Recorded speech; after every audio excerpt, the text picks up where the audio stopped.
Academic excellence begins with a great school culture. Vision, leadership, and a positive working environment are the keys to success. It's all part of the hidden curriculum.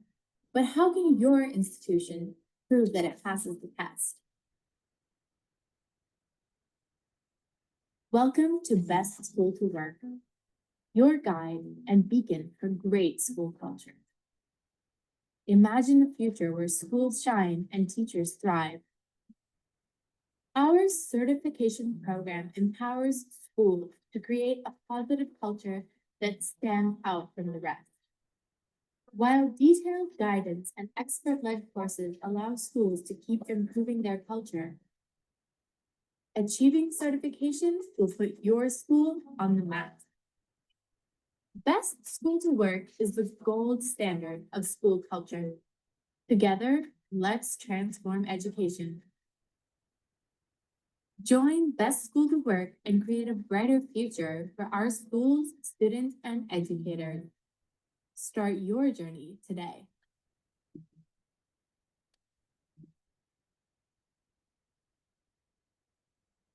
Hello. Hello, everyone, and welcome to this session today. I am delighted to be your host. My name is Marin Moret. I am head of strategic partnerships at T4 Education. I am joining from Buenos Aires, Argentina. And I know I'm part of a global team at T4, and I know we have a global audience as well on the other side. So please use the chat box to tell us where you're joining from, who you are, if you work on a school, what's your job role. So tell us a little bit about who you are, so that we can have a better understanding on who's on the other side of our screens. So I just wanted to give you just watched this video about Best School to Work. We are hosting this session it's brought to you by T4 Education. We have our Best School to Work certification program where we work with schools on school culture, right? So just to give you to recap on a little bit on who we are and what we do. At T4 Education, we've been working on this non-academic like education topics ever since the pandemic. So we started off during the pandemic, a time that really raised big questions around the relevance and also about the effectiveness of our education system in meeting today's challenges. So our programs are orientated around school improvement strategies to understand how and what is working across the world in education, to showcase, to visualize, to disseminate these great practices, to support education from what we believe is a bottom-up approach, right? So we started off at T4 Education with the world's best school prizes, which are, as its name reflects, a prize for schools. And we recognize schools that are doing things differently and also that are doing different things and trying different approaches to improve their school and also to create impact in their communities. But not only in their communities, but mainly on their students. So whilst working on the prizes and working with the schools that made it to the finals of the prizes, we realized that no matter what type of school they were, if well operating with a lot of resources or limited resources, or really like big city schools or small rural schools, so no matter what kind of school, the one thing they all had in common was a strong school culture. So what was a school culture that we could see was mainly like motivated staff with a genuine buy-in to their school's vision and also their school story, a really motivated staff, really trusted and respected leaders, and also empathetic leaders, and really a strong sense of pride, of trust, of belonging, of ownership in that team with respects to the school. And also, and most importantly, very importantly, collaborative communities. So these were the things that we saw that were making these schools different. So because of that, we developed Best School to Work. We thought, okay, we need to measure these intangible things that make up school culture.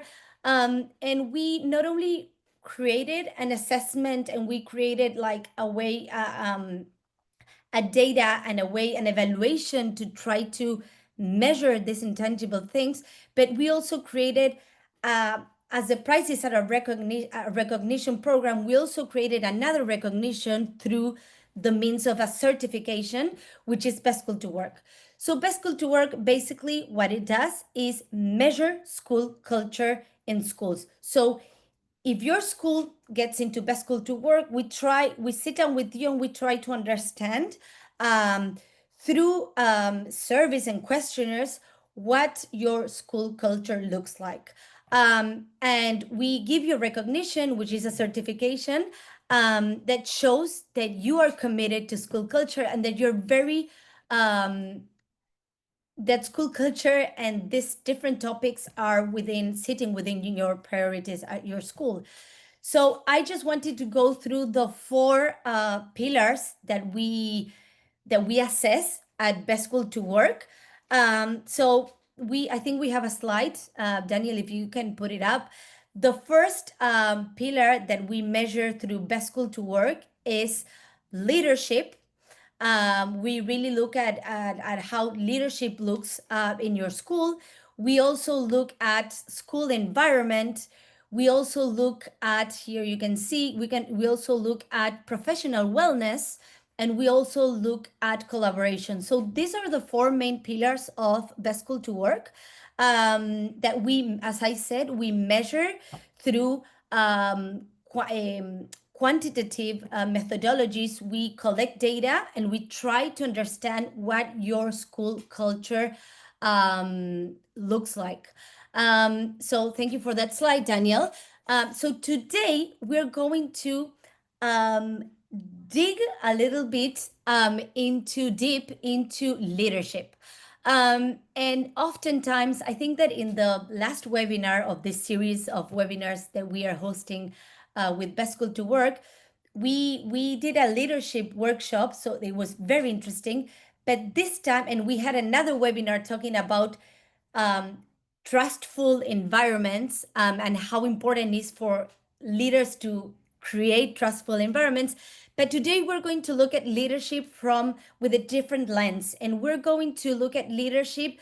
Oftentimes, leadership in schools is conceived as being as the senior leadership teams, right? So we only conceive leadership as the principals, the vice principals, and the senior leadership.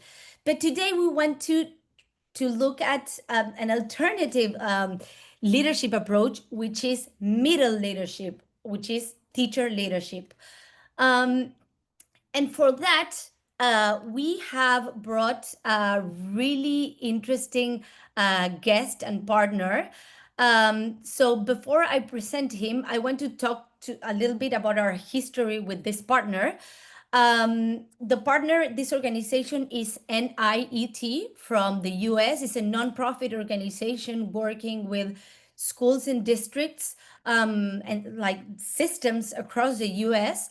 And when I mentioned before that many schools that made it to the prizes had this strong school culture, many of them were public schools in the US that NIET brought to our attention.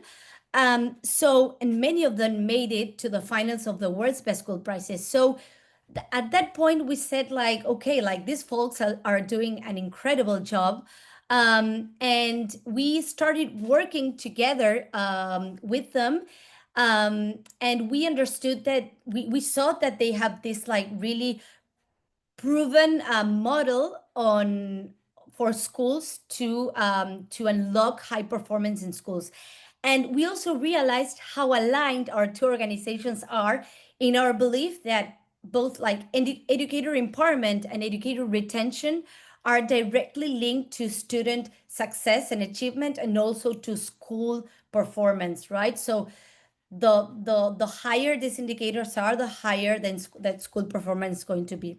So we thought it would be very interesting to bring this organization, to bring his CEO, to share some of these approaches, so that you can understand what's happening in the US, and really successful strategies and approaches. But before I introduce him, I'd like to, for those that are joining now, please tell us on the chat who you are, where you're joining from, which is the school that you work for, where is it from, and feel free to use the chat box and also the Q&A feature during the session, to drop questions if you have, whilst Josh is making his presentation, and we will have a Q&A section towards the end of the session, so we will pick up on those comments and questions, so feel free to drop them along the presentation. Also, just for your information, this session is being recorded, so we will be sending you the recording after the session via email. And we will also send on that email, we will send some resources that NIET has so generously shared with us to share with you, in order for you to dive a little bit deeper into this topic.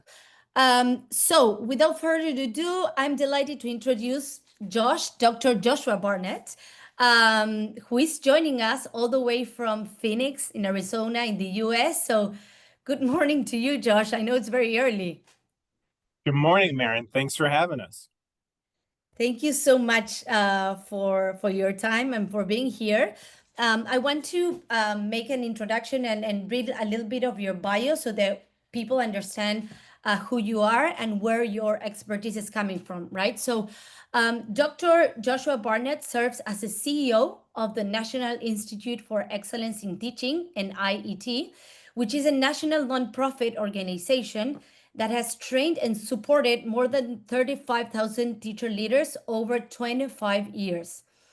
At NIET, he leads a team of experts to support districts, states, and universities to improve educator effectiveness and also student learning by creating the systems and structures that enable educators to be successful.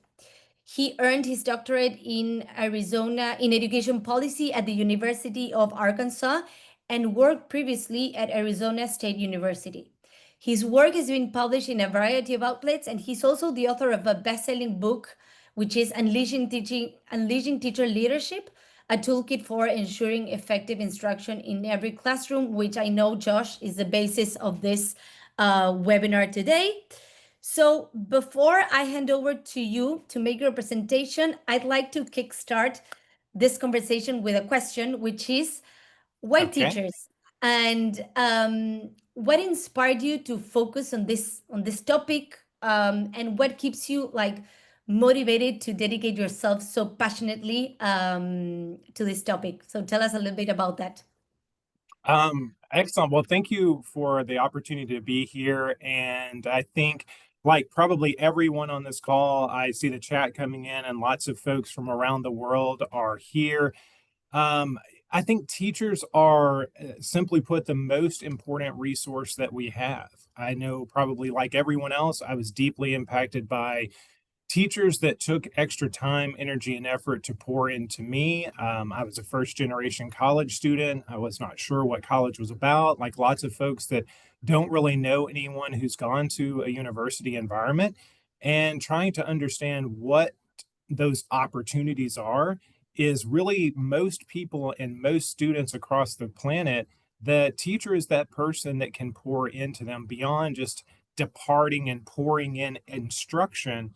They also create opportunities and give everyone that chance for success. And so that's my own experience. Lots of folks did that. Why do I stay focused in it? My wife is a teacher. She is a professor now. Our oldest daughter is a teacher. Our second daughter is in her teacher prep program. So I work at this every day, but I hear about it at home every day as well at the dinner table. So it keeps me focused on how do we support educators to reach all students. And we believe that is the greatest lever for change. And that's what keeps our organization moving forward every day. And obviously, I'm super blessed in this organization to have 115 of the best educators in the world who wake up every day and go change schools. Amazing. So yeah, I cannot agree more. So Josh, thank you for that. And on that note, over to you, to your presentation. Thank you so much. Okay, well, again, thank you for the opportunity to be here, and thank you for having us and the chance to just share a little bit about our organization and what we have done over the last 25 years to really try to do what Marin was talking about, create an environment where teachers want to go to school and they want to be at that school, and they want to make sure that every student in that school has an opportunity to learn. So I hope that my slides are sharing here. Marin, if you can let me know that you can see them, great. We're going to just jump right in because I know that we have an opportunity to share a little bit about kind of what our work has been. So we want to couch the presentation this morning really in these 4 areas. First, what is the main issue that we see, certainly in the US, in the experiences I've had to work in other countries, in New Zealand, Australia, and Thailand, and just visit education communities and see them. This is a fairly ubiquitous problem we see is we don't necessarily have enough individuals coming into the profession of education, and we're not retaining the educators we already have by building them up and supporting them. And so, as Marin said, their organization is really working to create and recognize those best schools to work. We have been working for 25 years to generate best schools to work in. And so we found this really great common opportunity on what their organization is doing globally and what we've been working to do in the US. So I want to share a bit more about that approach with you this morning or this evening, this afternoon, wherever you are in the world, and then share with you why we believe that teacher leadership is the solution to help address that, because we know that the quality of the school system really can never exceed the quality of the educator in the building. So we put all of our time and energy into trying to make sure that is the solution. And then we want to share what the results are, what we've seen, the evidence of that impact. Because as I tell my team all the time, it's not about doing the work, it's really about making sure we make a difference. And so we want to make sure that we make a difference in the schools we're blessed to support. So let me jump into that as I want to get started. As Marin said, a lot of what I'm going to share this morning and the slides and the figures and graphics are captured in this ASCD publication. And so just wanted to share that as a resource, and it'll be a link that we provide at the end. But as we get started, just want to share that with you as a way to couch the conversation, because again, we believe that is the issue. As Marin said, we've been blessed and we've recommended and had an opportunity to have several of our partnering schools around the nation, some of who are hopefully able to listen in this morning. And so one of those schools that was recognized as a World's Best School Prize top finalist was in a large school system in New Orleans, Louisiana, in Jefferson Parish, which is Woodmere Elementary. And so they are doing tremendous things. And so we wanted to just share and showcase that we've had that opportunity, but also in medium-sized schools. So it's not just large urban districts, it's also in medium suburban communities. And so this was a Henry Burkhardt Elementary in Indianapolis, Indiana, here in the United States. And so again, great things happening there. And then most recently was this year, we had a finalist in a rural school community, a 2-school rural system in Central America or Central United States, where this is 2 students that I had a chance to talk with. And I was always impressed because the one student, the gentleman, when I asked him what the best thing about his school was, he said without hesitation, lunch. And of course, all of the parents and community members gasped, but I thought that's actually not a bad response, right? Is that we forget sometimes in education that it is supposed to be fun for students. They are supposed to enjoy going to school and having an environment that's enjoyable to be in, to learn and grow and develop and be kids.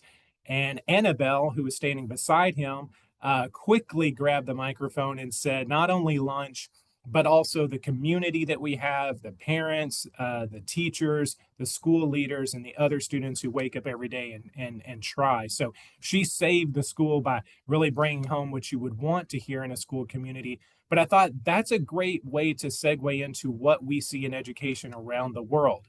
is students need to enjoy their time there, but they need to learn and know that the community, the school leaders, and the teachers are there for them. And so we want to figure out, how do we develop a system that does that? And that's been what's great about this partnership. So as we jump into those four elements, I want to just briefly kind of take this issue that we see again about why do we not have enough people in the profession? And I'm going to couch this conversation with some data from the United States. But again, we know this data is similar to what we see around the world. So I just want to start briefly by talking about why don't we have enough educators entering the profession, and then why some of the individuals in the profession are exiting. Why don't we retain them? And so that's really a recruitment and retention problem. So let's start with the recruitment issue. We know in the United States and globally, not enough teachers are entering the profession. This is data over the last 15 years to indicate not enough individuals are enrolling in, graduating from teacher preparation programs. So we know that we're not, as a community of educators, providing an environment that is attractive to young people. As I mentioned earlier, our oldest daughter is a teacher and our second daughter is in her teacher prep program, but they are more anomalies as far as going into the profession. And so it's important for all of us as individuals and organizations trying to help recruit, retain, and reward educators to reach students to discuss, why are folks not coming into the profession and why are we not helping retain them? So these data indicate that we don't see that in teacher prep programs. We also hear resoundingly from educators. And so this data tells us from a Gallup poll in 2024 that effectively 75% of school leaders say that hiring effective teachers is a challenge. And if you think about that, not enough folks are coming in. And then 3/4 of school leaders are saying it's difficult to hire and find effective teachers. Then we know we have a challenge. And as a friend who's a commissioner of education here in the States often says, retention is our greatest tool for recruitment. Keeping the educators in the profession who are already there and already achieving and building them up is a great tool for us to continue to succeed. So we really try to focus on that and think about how to do that. Data would tell us there's really 5 key levers or why teachers leave the profession, and young people resoundingly tell us that they don't want to enter the profession. And that really is these sort of 5 contributing challenges to staffing. We think that the profession, and we hear that the profession is often seen as it lacks support, right? You get a key and a roster, and that's kind of a good pat on the back, maybe. So it can be very isolating to be an educator. There's often not a positive environment. Marion, I know that your team has been working on that as creating a best school to work is, do we have a positive environment? Often it doesn't lack the commensurate education or compensation to go with the educational requirements for the field. And there are often not leadership opportunities. There's nowhere to go from the teacher classroom to something else. And then there's a lack of recognition, which of course your organization and ours tries to directly refute by recognizing greatness when we see it. So we see these 5 problems. So let's talk about what our approach has been for the last 25 years. And what I'm going to ask, Marin, because we do trainings all over the world. And so I just want to use a couple of moments to ask everyone who is listening in to be as interactive as possible. So in the chat or certainly in your notes in front of you, I just want to pause right here and ask, which of these 5 areas do you think is most challenging for you and your school system? And either jot in the chat or on a piece of paper or digital device in front of you. What do you think is the most challenging for yourself and your school system? And as you're putting that into the chat or in your notes, I'm going to continue to go forward, because as we think about the approach and the solution, I'm going to pause a couple of times throughout for you to start thinking about, how are you working to solve some of those issues and tackle those challenges that you see? So let me tell you briefly about our sort of experience and our approach as an organization. So for 25 years, our organization has been working to partner, as Marion said, with schools, states, districts, universities to try to figure out how to provide solutions to the recruitment, retention, and rewarding challenge to build up educators as the lever of change to really reach all students. And so I'm going to just pause here and show a quick video that I think in 60 seconds will tell a story of our organization that hopefully gives you a good overview of who we are.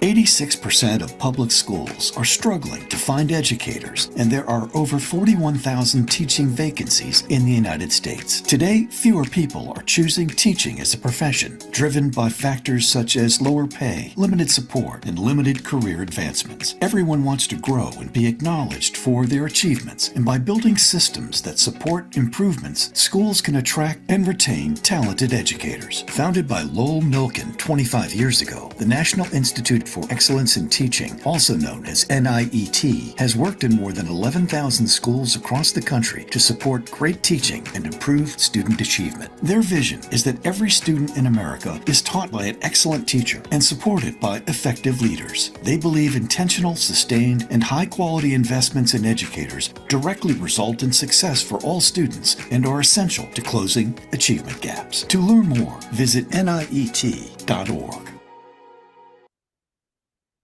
So as that indicated, we want to have an effective teacher in every classroom, and we want to build educator excellence to give every student the opportunity for success.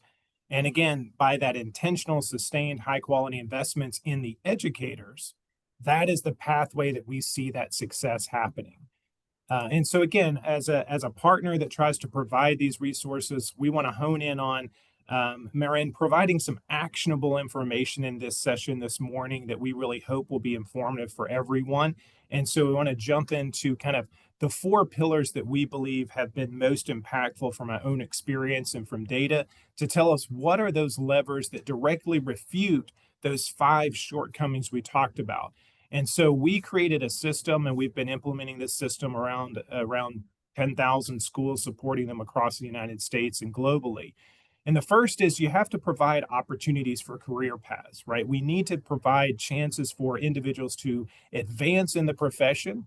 We want to provide job embedded support for folks in the profession so that they are getting applied learning from leaders in their school that know their community, know their teachers, know their students, and know what they need on a day-to-day basis, just like a great teacher in a classroom. Third, we want to have instructionally focused accountability. We want to be able to determine and provide feedback and coaching on ways to improve in your instructional excellence. And then we want to reward individuals who are doing those things by providing additional compensation. And we know that if we can do those 4 things, as heard in the video and from our experience, we see that if you set up the structure for success, then you can see classroom instruction improve, and classroom instruction improves, that confidence improves, retention increases, and all of a sudden you get retention of greater more effective educators, and that's where you're going to see that student achievement improve over time. So we want to peel this back a little bit more from kind of that problem to our approach as an organization to dive deeper on this morning. What is the solution? How does teacher leadership really yield a change? And so I want to really use 4 ways that we've seen this and kind of dive into why teacher leadership as a solution and kind of the 4 paths. And so there's 4 questions that often come up when we think of teacher leadership, which the first always is, well, who is a teacher leader? What makes someone a teacher leader? And so we want to talk a little bit in this session about identifying leadership, and then how, Marin, as you said, that middle management, how do they bridge the leadership of a school to every individual teacher to reach every student? And then how do you understand how you can lead in that role? So I like this quote. This is from a superintendent in the San Antonio, Texas area. It said, teacher leadership means having someone who is able to inspire, listen, and communicate, but most important is getting others to follow. And I think that's really critical, as it's someone that can model, someone that can demonstrate excellence. And by demonstrating excellence, it's in their professionalism, it's in their instructional expertise, it's in their preparation, it's in what they do to get the best of their students. And so they want to be able to get others to follow and model that.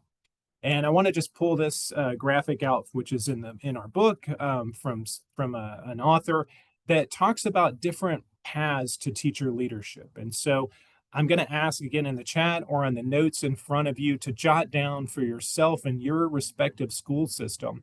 What type of teacher leadership do you have in your current school? Do you have formalized roles where individuals serve as master teachers, mentor teachers, instructional coaches, academic facilitators?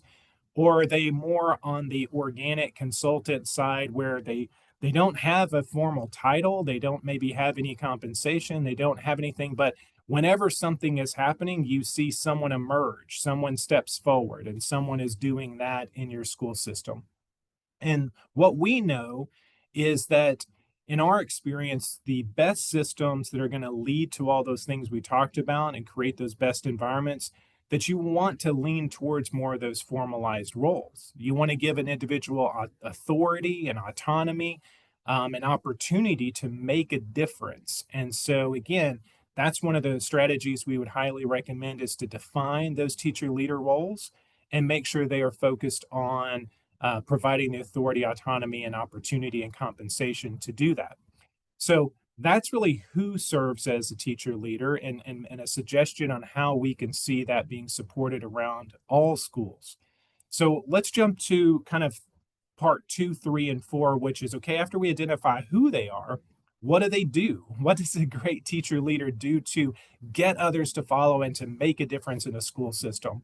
And so I want to talk here about understanding key characteristics of what teacher leaders do, how they establish really 3 things: establishing trust, sharing knowledge, and then developing credibility. Because to get others to follow you, they have to trust you. You have to have something that's meaningful to get them to do, and then you have to have credibility to get them to follow it. Here's kind of another quote that we often want to share, which is effective coaches know how to work with adult learners. And that's critical because sometimes we put people in teacher leader roles who are expert teachers, but that doesn't necessarily make them a great adult coach. And that's really what the teacher leader's job is, to work with and build up the capacity of the other adults in the building. So they have to listen to teachers' voices and give feedback that will be received and incorporated, and how to use data to guide continuous improvement. So again, I want to just focus on this 3-step process on building trust, knowledge, and credibility. So let's think about trust for a moment. How do we build trust?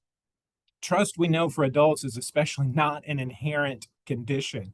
It's not something that we often set out for. Many teachers and many adults just don't want advice. They don't seek it. It's not a naturally occurring thing. So we have to make a conscious effort to build that relationship, to earn trust and figure out ways to provide that in a profession that is, again, often isolating and can lack that interaction. So we want to set up as system leaders that structure that facilitates conversations among adults so that we can become familiar with and accustomed to having that experience to share with each other, where we might initially be hesitant for that. And so, how do you do that? You think about putting individuals in classrooms with regularity, right? So, how do teacher leaders have release time to make sure they're in the other individual's classroom so that they can build relationships, build trust by showing up? If you pass through a teacher's classroom once a year, we're probably not building great trust, where we know that moment is coming, and the other 180 days or 179 days, I'm going to go back to business. But if I'm there once a week, or I'm there 3 times a week for 10, 15 minutes, all of a sudden the students no longer look at the door when it opens and another adult comes in, because they know that they're getting coached and supported. So let's think about how we build knowledge after we obtain that trust. Building deep instructional knowledge means individuals in these teacher leadership roles must have something that's worth sharing with other adults. They have to have and be successful themselves in moving student performance. They have to have opportunities to demonstrate that they can actually perform and that they know how to use instructional strategies to meet the needs of the students in the building that they are working with. And again, they have to have that opportunity to establish trust and share that knowledge with others. And then finally, again, we want to make sure that they can build credibility. And we know that credibility, again, can come from the knowledge that you possess, but it also comes from your willingness to share that information. And right, how do you share that knowledge? so that you establish credibility where teacher leaders go first, where teacher leaders are responding and filling in gaps, where they are providing information to build that relationship and also provide just-in-time information. And again, just-in-time support can't really come once a year in a 10-minute walkthrough. It has to come through regular conversations and regular meetings and regular interactions so that you're building that credibility throughout the process.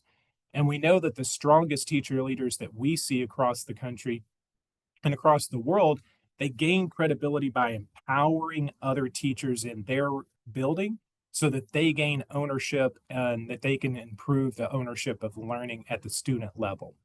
So we wanted to just share that because we see that as such a powerful lever for what teacher leaders do, as by providing that support. So let's go to what else they do. Another two areas that teacher leaders provide. So who are they? How do they provide feedback and coaching through building trust, knowledge, and credibility? They also create supportive professional learning. So they create an environment, again, Marin, back to your earlier point, right, about how do we have a culture of continuous improvement? And teacher leaders help serve in that bridge capacity by continuously driving towards that improvement conversation. Pat on the back for a teacher, helping guidance, but they also very specifically provide strategic support. And so I'm going to show two graphics here, which I know are a little bit involved, but again, they're captured in our book, but they also can be available after the session. But essentially what you see there is the teacher leader is a person who's coming in with resources, data from whatever the strategy that they brought to the classroom, materials about how they've tried to utilize it and address a need and an issue. And then you see this 5-part wheel here in the center, and I'm going to pull that out on the next slide and talk a little bit more about that. But you see, after following through that process, they've now empowered other teachers across the building to lead to improved student outcomes. And you can see going through that process how teacher leaders with authority, autonomy, expertise, and appropriate compensation can go through a process and lead to change that improves student performance and student opportunity. So let's take a deeper look at those 5 parts and what they can do. First, we know teacher leaders have to know what the need is, right? We started this presentation following these 5 steps, right? We talked about what is the issue, what is the need out there, and then we talked about how do we obtain the new learning? What is the data that tells us that this is a need? What have we tried before? Why did it work? What didn't work about it? And how do we need to modify it to develop a new strategy? And that's what's so powerful where we see teacher leaders in their local context who are the most knowledgeable individuals about the building, the students, the parents, and the community. They know what will work in that system, and then they apply that to their school, and then they evaluate it.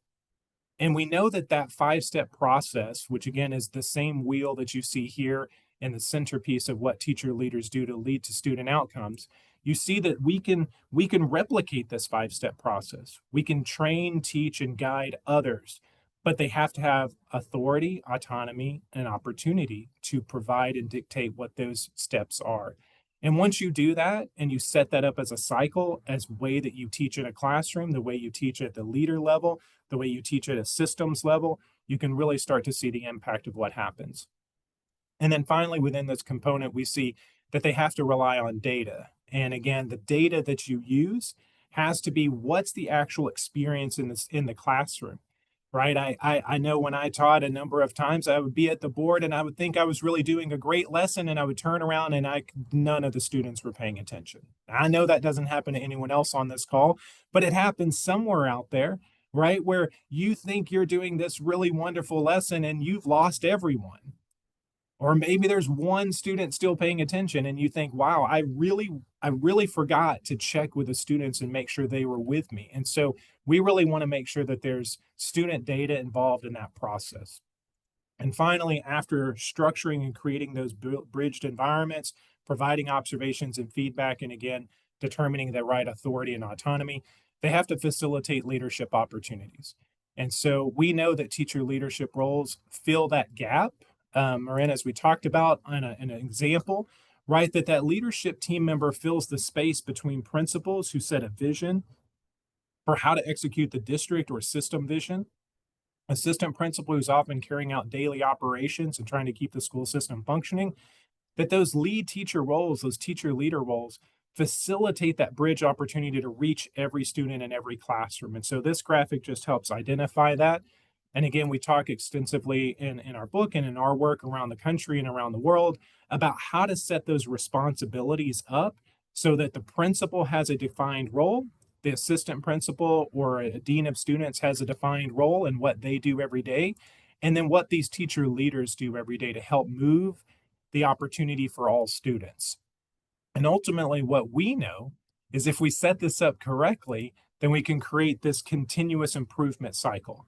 That we create an opportunity where classrooms, district office, school office, and individual teacher leadership teams are all working in this harmonious and symbiotic way that, again, is moving the opportunity for every student in the school building. And so, in kind of wrapping that section up, what we know is that teacher leaders can identify those opportunities, provide feedback and coaching, and create a supportive professional learning environment and foster leadership opportunities. And I know it's a lot to drink in a session in the morning or evening, but those graphics and charts are things that we provide and have done again with thousands of schools to really showcase it can work. And as I shared earlier, in a large school system, a medium school system, a rural school system, a single charter school, anywhere, we've been able to see the impact of it.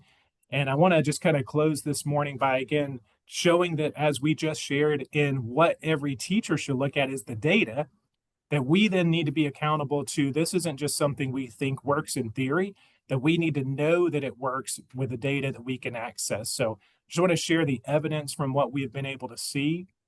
And so a couple of opportunities just to share that. First and foremost, as I shared, one of the challenges is that retention issue. And so we know when we look at the partnerships that we work with around the country, that there is a higher likelihood that individuals will remain in the profession. So you see this 12 percentage point increase over teachers in the average US school versus teachers in an NIET partner school. And that higher retention rate, right, if you're a system leader, it means you don't have to search for, hire, campaign, recruit, however you can obtain that next teacher saves you time, energy, and effort on the opportunity and professional learning you've poured into the individuals in your building. We also see that system leaders view that teacher performance has improved. So they're more likely to stay in the school system, but they are also more likely to be seen as having improved their instructional skills. And again, obviously 96% of those system leaders believing that their teachers are performing better is really paramount to then seeing that change is happening. We also know the data tells us that 9 out of the 10 schools that we've partnered with outperform matched comparison schools. And so again, we think that's really impactful because we want to make sure that the work we're doing is leading to change in student performance. Again, what level of student performance? So not only do 9 out of 10 outperform, but we see an average of a 7 percentage point gain for those partnering schools. So again, we think that's important because we want to make sure that those students in systems that are structured for success using teacher leadership roles are really unleashing an opportunity, not just for teachers, but ultimately for students. And then we see long-term effects. So an organization called the National Bureau of Economic Research in the United States studied our work across a state and examined that not only did they see year-over-year achievement improvement, but the students in our schools saw long-term effects. And so this was about middle school students in grades 6 through 8 who participated, and then they saw long-term effects in those programs to be more likely to graduate, more likely to or less likely to enroll into social services, and less likely to commit crimes in their community.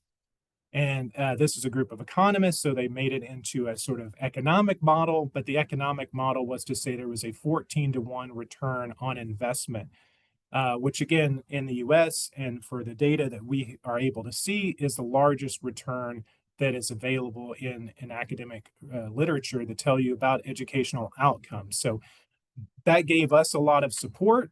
This study was done 2 years ago. We saw just recently a couple of things. Our work was featured in the Boston Globe. And our work has been sort of supported by this article that came out last week in Forbes.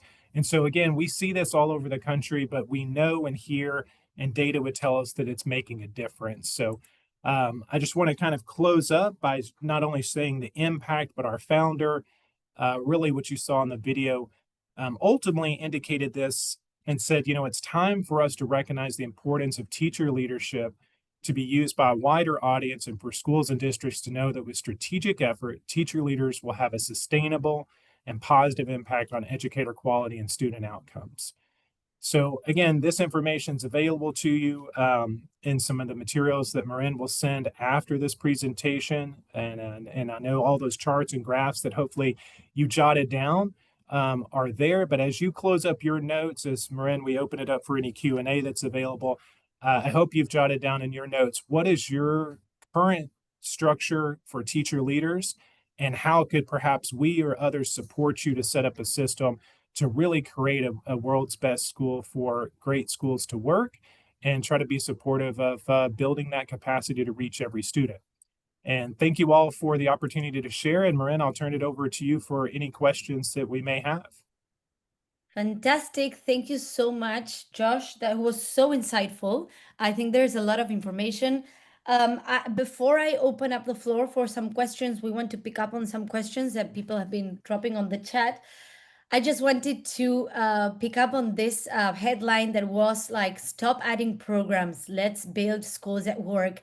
And I think that many teachers and principals as well on this webinar today, this phrase may resonate with this. And so this is kind of what we'd like to invite you to do, right? To start building the systems that really create supportive environments, which we all agree is the basis for really successful schools, as Josh has really well put this through the presentation. Josh, I just wanted to share, you asked like what were the greatest challenges amongst the different, the 5 different ones you had been sharing, and responses, there was a variety of responses, but basically lack of compensation, lack of support, lack of leadership opportunities, isolation, and I think this is interesting as well. Some over there were saying that for new teachers, not setting the expectations when you start your work was really also a challenge. And I think this ties in really well with your argument around the importance of setting up and developing the responsibilities. So it's very important to understand what is the responsibility of the principal, and from that downwards across the structure. I think that really is something that perhaps in the day-to-day people just don't sit down to look at this, but it's really, really, really important. So as you see, many of these things take a lot of time. And that takes me to my first question, Josh. There was someone that said that there wasn't enough time to observe and to feedback. I think here they were saying, yeah, something around that, like there was not enough time for regular meetings with teachers and also teacher observation. So my first question in this way is, how can teacher leadership, the approach, can actually lighten teachers' workload as opposed to adding more layers of responsibility, and how this helps to lighten the work, basically, instead of putting more into the workload. What are your thoughts on that? You absolutely. I mean, it's the exact question, right, that we hear all the time. And it's rare for us to go partner with a school that doesn't say, well, absolutely, we have teacher meetings, we have observation, we have all these things. But then we ask the critical question, which is it working? Are you getting the results that you want? Are your teachers feeling fatigued, overburdened, and tired, and students are not achieving at the level you want? Then the things you're doing are not generating what you want. And so in that Forbes article that you cited, right, stop adding programs, that's one of the key things we talk about is And if you go back to a slide, and I know I went through those pretty quickly, but it's about setting the structure up for success. It's not about adding on one more thing. It's about pausing and saying, what are the high yield actual strategies that we want? And are we investing in our people as the core strategy? Or are we putting in program after program to try to solve because we're actually putting all these band-aids on the problem rather than addressing the foundational element, which is building the human capital and the teachers that spend all the time with the students? Once we change our mindset towards that, what we see is a winnowing out of all those programs, a reduction in all the demands on them. And we're starting to create now synergy. And that's why we showed that overlapping continuous improvement cycle, is because when you see a synergy of work between the school leader and the teacher leadership teams and each individual teacher, now you have this common thread of not isolation, but community, not lack of compensation, but teacher leader roles that lead to that opportunity for me to gain them. And then you also asked part of your question about new teachers, right? Again, I mentioned our oldest daughter is now going into her third year. And so she's gone through that first year teacher, second year teacher, and third year teacher. And we've hosted a lot of different work groups around the country with early career teachers to really understand what is it that they need to be successful. And in part, what they really need is to have some of the veteran teachers not talk about how bad the profession is. They need to have some of the veteran teachers talking about how wonderful and great the profession is and the opportunities that they've had. That's the most inspirational thing to a young educator. But if we have a system and a structure that is overburdening and ushering individuals out of the profession, that will again be a significant transition and essentially an exit strategy for all young educators. And so we see a better way. That's why I think it's important not to just share the theoretical argument, but also to share the data that we've seen. And again, we know that this isn't 5, 10, 15 schools. This isn't a single school of success. This is thousands of schools that have translated this approach. And so again, we feel the opportunity to work with any school in any environment and to help set up a system and structure towards improvement. Thank you for that, Josh. And speaking of data and your model, here's an interesting question that is, have you noticed any difference between government schools and private schools? If you have worked with private schools, how are their teacher leadership parameters different? So have you worked with private schools? So in the US, we've worked with basically every format and configuration of school that we have at this point.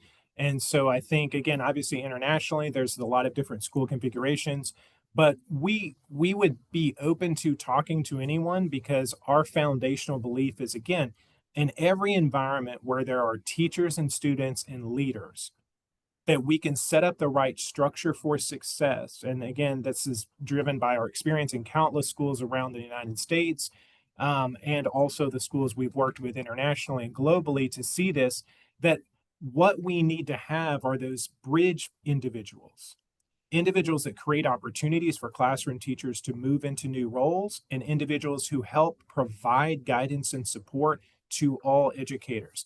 And that is both in what we call private schools or charter schools or rural schools, or we have tribal schools in the United States. We have all different types of school environments, and we don't have any system where we have not seen that the foundational investment in the teacher and the leaders who support them is the best strategy, rather than adding on new programs and new support structures. Fantastic. I know we are almost out of time, but let's take one more question before we wrap up. Here's a question from Sarah. So she says, I live in a rural school district that is financially stressed. How do some of these districts improve compensation for teacher leaders with small budgets? And this speaks to your conditions of, okay, formalize teacher leadership through autonomy compensation, but in fact, that's the greatest challenge. So how can they sort or navigate through this challenge? So our encouragement is, right, that's the highest return. So again, if we approach it as, I want to do everything I'm currently doing and then add this on it, of course that's a strain. That will be not likely a good plan because you're really trying to approach it as a new strategy. But if you pause and step back and say, what are the things we're currently doing and which of those things are providing results versus a structure and system built around the teachers and teacher leaders, then again, we will create a system that will actually save revenue or save the financial space and much more effectively utilize the resources that you have. And I think that's also important why we showed a large urban New Orleans environment, a suburban Indianapolis, Indiana environment, and a rural school environment to show, again, we have thousands of examples in every one of those configurations that when you build on the teacher and the teacher leaders that support every student, you get the greatest return on that investment. Fantastic. And so there's here one last question, and sorry if many of you have to drop out, we will send you the recording after, but this is so interesting that I need to ask this question and then wrap up. So there's a question that says, because I think this is very interesting, what are some of the best practices for building advocacy in attracting diverse talent from other sectors? How would you reply to that? So I think again, there's probably three key strategies that we see. I mean, if you want to recruit individuals to the profession, then again, we have to challenge what we know and what we put out about the profession. So ultimately, I'll go back to those original 5 points, right? If the profession of education is viewed as isolated, lacks environment, low compensation, no leadership opportunity, and no recognition, then why would anyone in a current profession want to come to this profession? But if we challenge that and we recognize excellence like your organization and our organization does, if we provide leadership opportunities, if we increase compensation commensurate with responsibilities and roles, if we create a positive working environment and we reduce isolation with support and community, those 5 elements of challenge are not insurmountable. We have demonstrated and we can show that they can actually be turned into solutions and that we can address all of those. And I think once we change that mindset, then other individuals from outside the profession want to be a part of it and they want to work in an environment where those things are available to them. Fantastic. So, well, now, yes, on that note, this brings us to the end of this webinar. Thank you so much, Josh, for your time, for offering your knowledge and your expertise and sharing some of these insights and strategies. We hope many can try them. And again, you will be receiving an email with the recording, more information. And if you want to meet Josh and myself in person, we're both going to Abu Dhabi in November 15th and 16th. We at T4 Education are organizing our annual conference, which is just like in 3 weeks. And all of you, everyone is invited to come. If you haven't had a chance to take a look at the World School Summit, please take a look. My colleagues are sharing a link to the conference website. So this is a conference for leaders. So the theme is Leadership for a Better World. So it's a really timely topic and really interesting. So we would love to have our community and schools that are already working with us come so that we can all together understand what are the challenges and how to turn them into opportunities to make the teaching profession and education, as Josh was just saying, a really great profession and really an aspiring profession again.